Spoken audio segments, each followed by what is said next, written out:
Road tracks winding through a Maplewood neighborhood have been here for generations. Their sight, the sounds of trains, people see them as normal.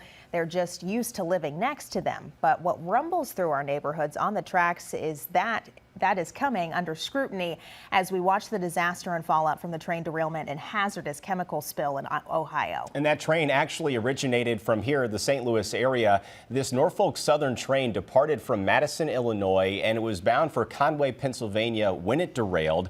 So which begs the question, could this happen where we live? Well, tonight, News 4 Chief Investigator Lauren Traeger is asking, how do we know if dangerous chemicals are on the trains right near you? And the answer is a concerning one to some people. You aren't exactly entitled to know, at least not very easily. I've been screaming from the rooftops that this is a problem. Jerry Songer is with La Coalition Rail Safety Campaign. Assume that any of them could be traveling through your community at any given moment. They're carrying extremely toxic, corrosive, explosive materials. Though it's easy to find maps online of the railways themselves, knowing what's on the trains is a bit harder. While derailments and crashes experts say are very rare, the one in Ohio carrying vinyl chloride has raised concern. In recent years, 2 train derailments in our area in Dupont, Illinois, have prompted hazmat responses.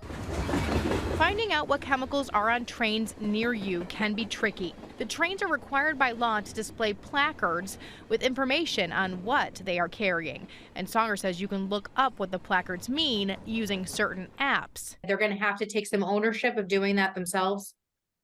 I would highly recommend that, yes. And she says if you're concerned about train safety, you can raise your voice to local leaders. Be advocates. Take a look at what's going on the track. But again, I would assume at any given moment, it could be really something very bad.